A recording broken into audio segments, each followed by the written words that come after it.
When you're a foreigner or an Auslander here in Germany, it can be a real challenge trying to find employment.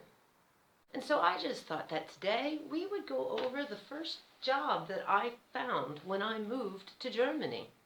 If you're new here, I am an American who moved to Germany in 2001. Welcome. If you're one of my returning viewers, love you, missed you, thanks for being here. Much love and shout out to my members.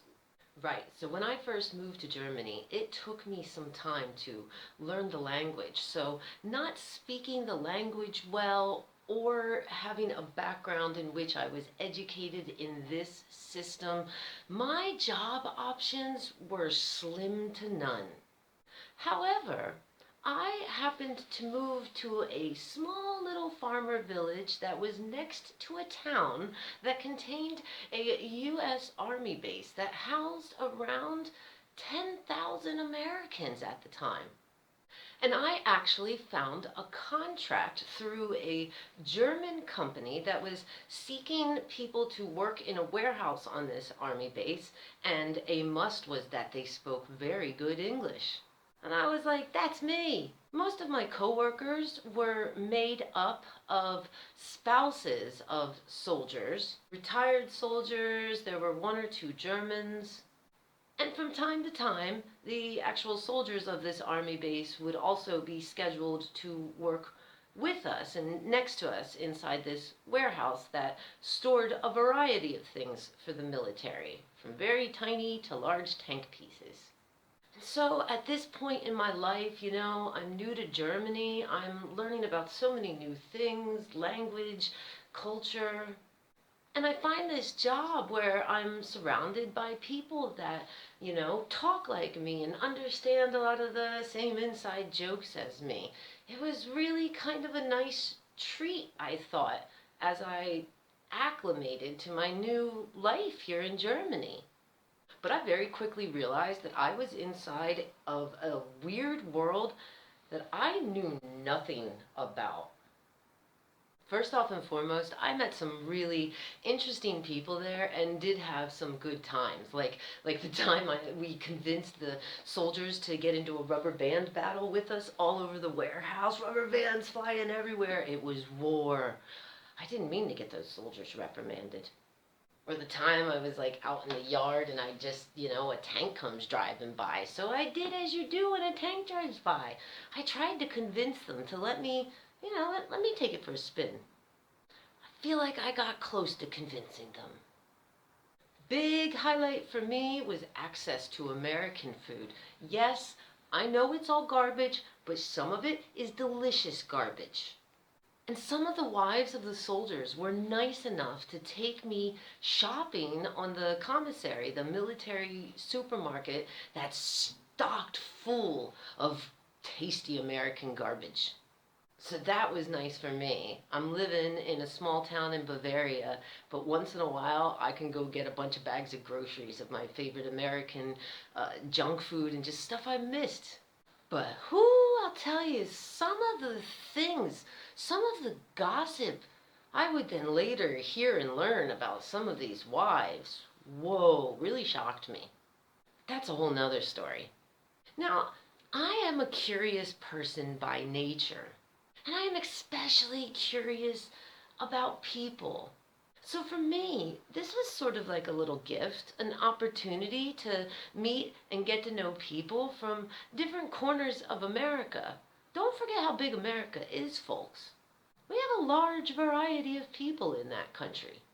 But I also remember meeting British people, Canadian, a really nice Belgian girl that actually had joined the American military.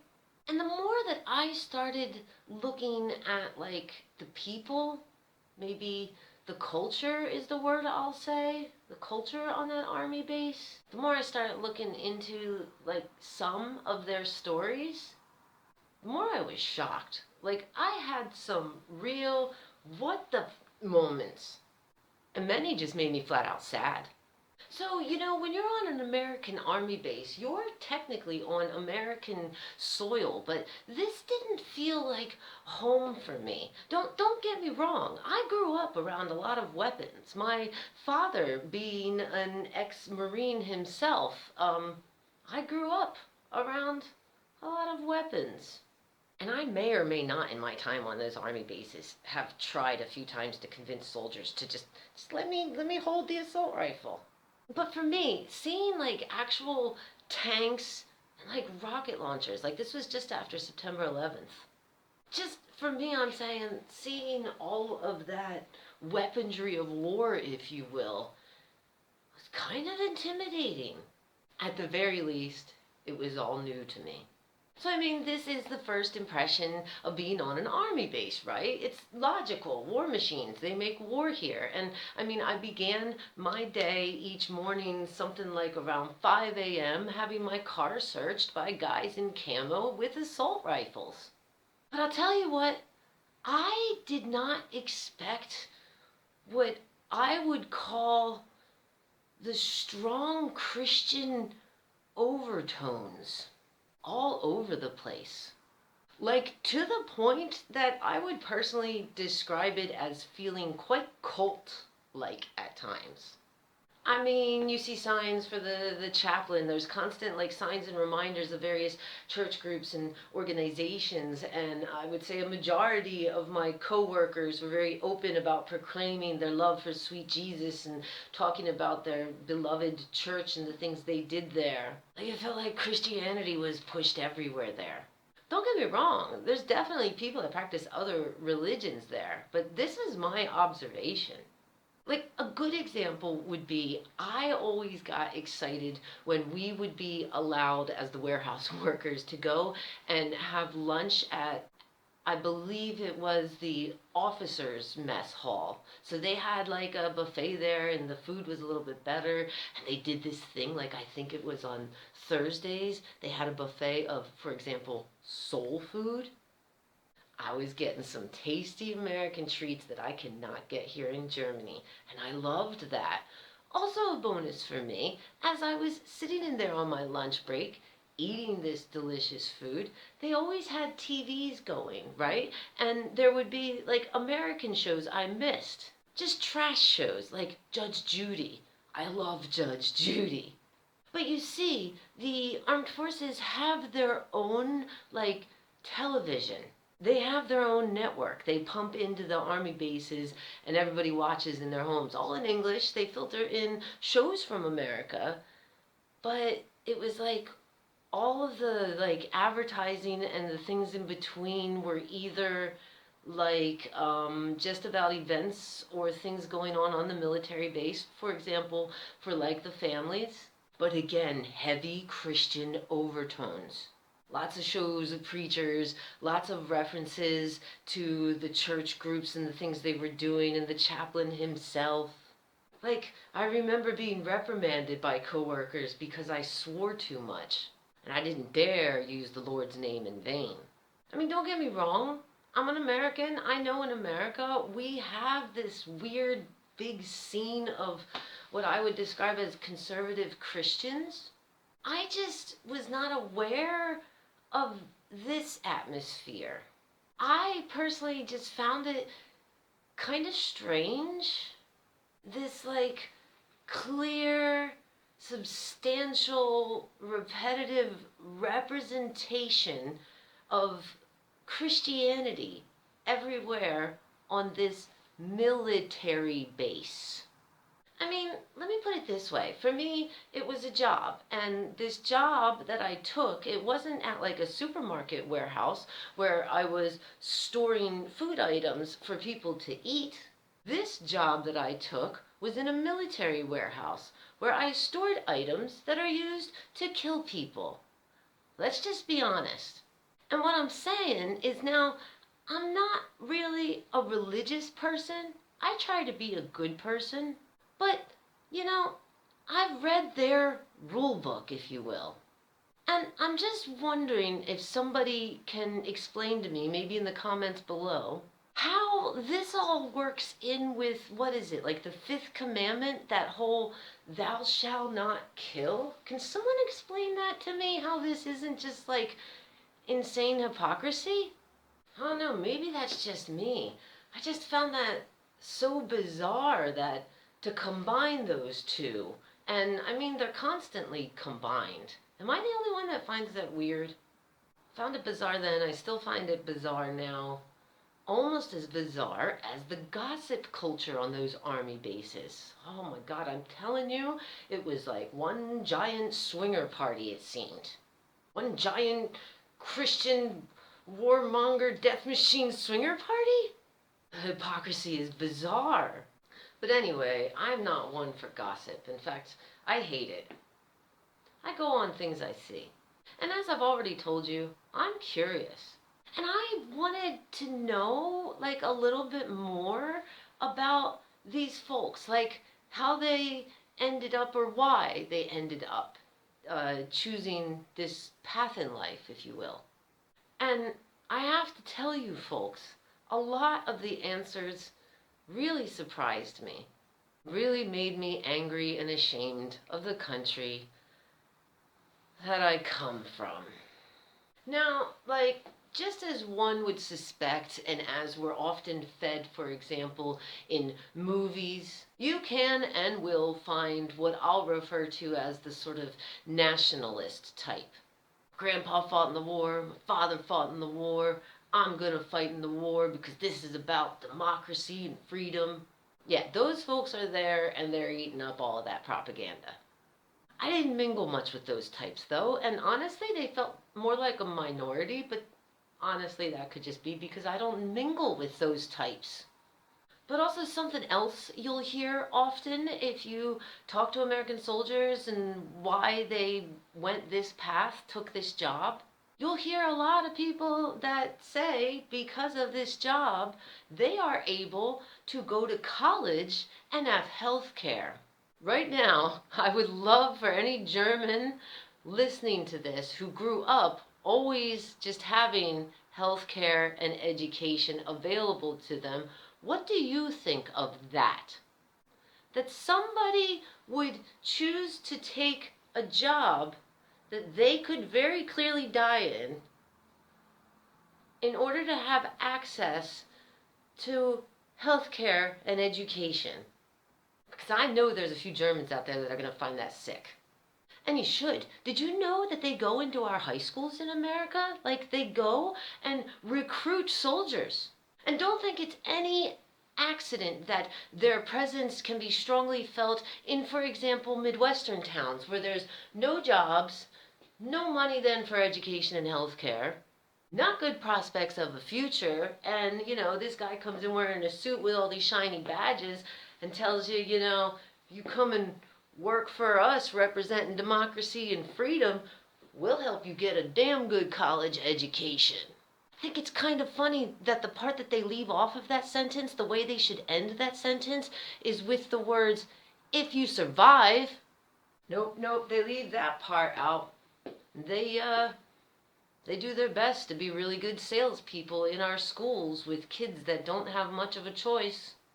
They didn't choose the system they were born into.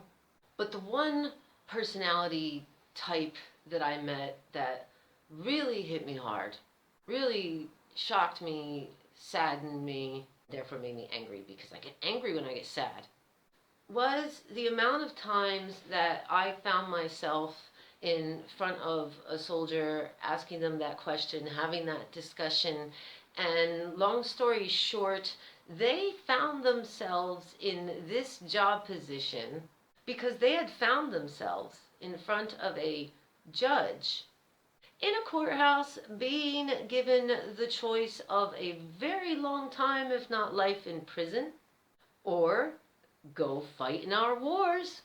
Did you know that's going on? Because that's going on, and both choices there for that human being are quite life-threatening if you know anything about the American prison system. And again, don't get me started on the system that person was born into, which probably played a big role into the things that occurred that led to him being in that courthouse. A lot of things that were out of his control, whether he knew it or not. Oh, Should I mention that every time that I personally had that conversation and that was the general answer as to the reason as to why they were now being sent off to war? Do I need to mention that every time that I heard that, it came from the mouth of a person of color? Do I need to say that, or are you already paying attention to the way America does things? Eventually, my contract with that job ended, and I kept in touch with some of the people that I worked with. But honestly, in the years after, I didn't have much to do with the army base, and a lot of that would be related to a German convincing me to go to one of the clubs near the army base. You know, dance clubs like the ones that were frequented by the American soldiers and their spouses or family or whoever's here with them. Clubs would be packed with like mostly the younger single soldiers, but I mean, there were definitely lots of married, both female and male there, and lots of them certainly not acting like they're married, which a lot of the gossip I had heard when I worked on that army base. I then saw things that made me think it might be true. Married soldiers hitting on German girls, wives of soldiers hitting on other soldiers while their soldier husband's away at war. And then they all go back to this Christian atmosphere on the army base. So bizarre to me. Well, long story short, my experience. After attending a few of these little clubs near the army base frequented by American soldiers, at least twice I ended up in a fist fight. Like the one guy literally tried to jump in my friend's car window and I ended up getting out and on the ground rolling and we were fighting. American soldier. You know, realize I walked in these clubs and I speak English fluently, if you will, specialize in Pennsylvanian. And what I heard from a lot of these younger, sleazier soldier types was just like it seemed like they thought they could say and do whatever they wanted with the broads around them, and a lot of them did. And I'm not into guys that act like they just hit puberty and think they can treat women like objects. I had more than a few encounters with the younger American soldiers stationed over here. And quite honestly, I wonder when Americans back in the States are eating up that propaganda and shouting things like, support your troops. I seriously wonder if they know how a lot of their soldiers carry themselves when they're living abroad. And for example, how many babies they make here and then just abandon. I'll throw that one in there too because I saw that too much. Honestly, all these realizations were kind of a letdown for me personally. Realizing I literally lived next door to people from home, but I had nothing in common with most of these folks. In fact, I was confused, baffled, if you will, by many of them. Funny thing is, as much as I was dead set about avoiding American army bases and not going to any clubs, restaurants where they were known to gather, I eventually did in fact make some very good friendships with some American soldiers that had stayed here in Germany. For example, because they got married and they had kids here and life is better here. Or for work. And you know, I mean, everybody's got a different perspective on things in this world. Everybody's on a different life path. And I don't always agree with all of my friends' life or job choices. But I do think it's worth it to look closer at it if you don't understand it or you think you disagree with it and try to figure out why it is what it is or how it is. Some of those retired American folks that stayed here in Germany are still very good friends of mine. I would even say became sort of like a nice support system for me. One even took me on some cool jobs that led me to being on almost every American army base here in Germany. I saw some impressive and frightening things. But it was nice that eventually I did feel like I had a few Americans here in Germany that like had my back. Still got my back. But you know, life is weird. And after all these jobs, don't you know, I start traveling more. And with my silly little habit of talking to strangers, well, traveling a lot inside of Germany, it doesn't take long to meet and talk to people from example, from other lands. And then I started meeting people that looked at America a different way. Oh, for example, they looked at America from the ground as the bombs came down and destroyed their village. I mean, I've spent a lot of time here in Germany learning about German culture, but at the same time, having also constantly, little by little, these like reality checks and education and different perspectives on the culture that I came from, and being left with a really bad taste in my mouth. You know, I remember eventually finding a job in sales where a majority of my customer base were, in fact, again, American soldiers because of that army base. And I'll never forget the ones. Like, I'm just trying to have a basic sales conversation, sell them a hat or a shirt or something. And then it begins. That hat or shirt triggers some sort of memory. For example, one guy stood there and he was just staring at these hats I sell behind me, and he started to tell me about how he used to have that hat. He used to have that hat, he said, as he just kind of like stared off blankly into the distance.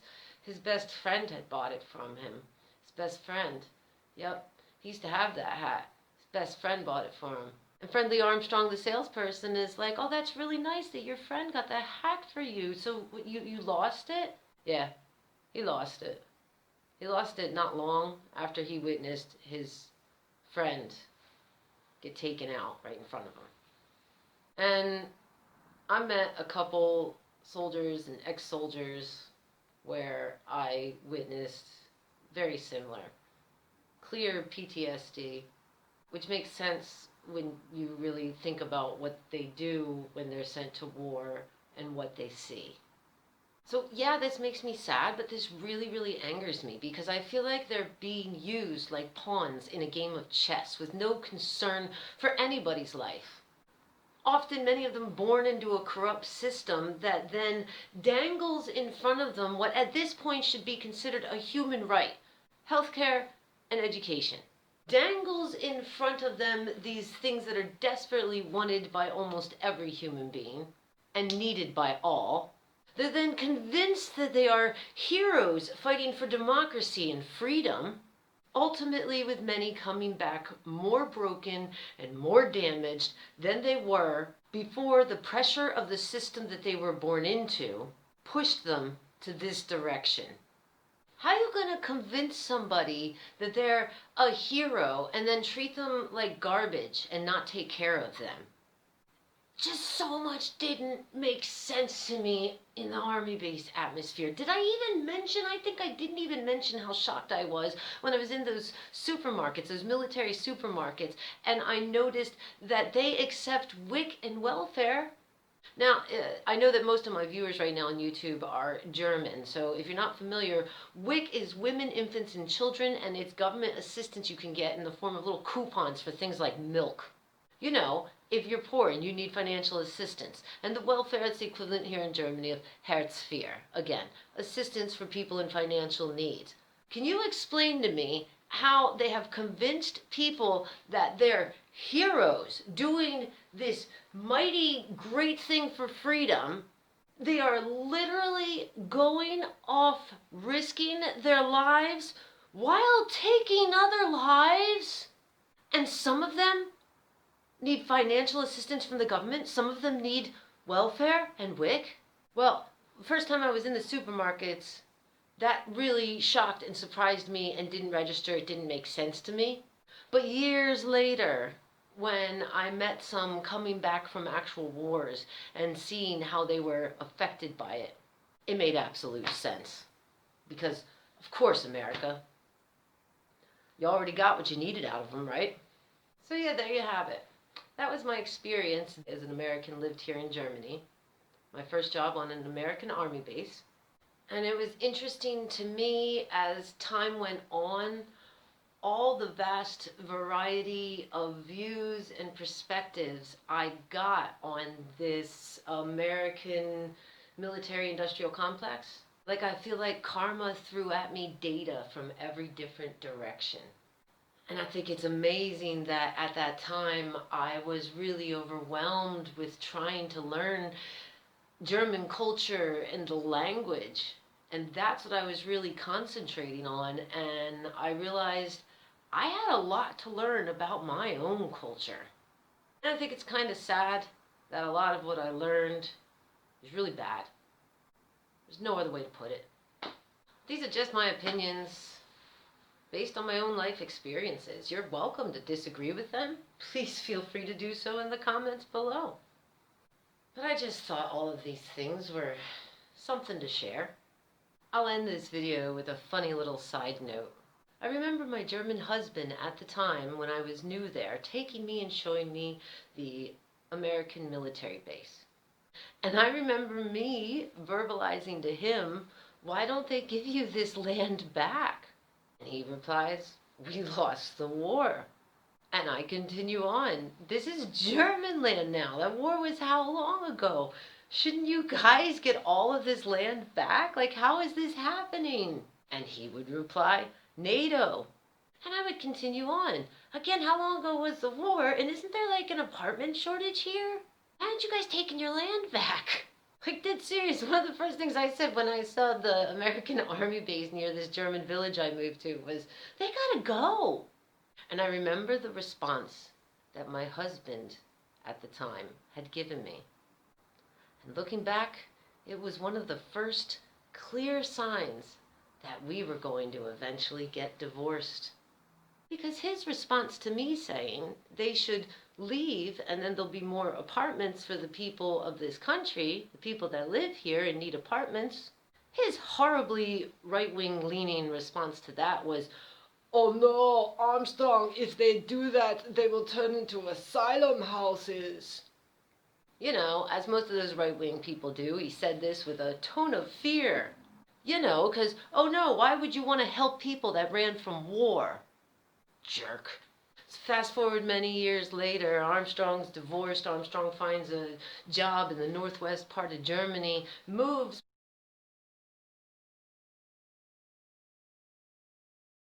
And I asked them, "What happened with the army bases? I heard the American soldiers did leave." And they did, in fact, leave that area.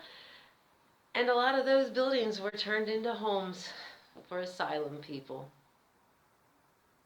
Thanks for watching my video. I hope you all take care of yourself.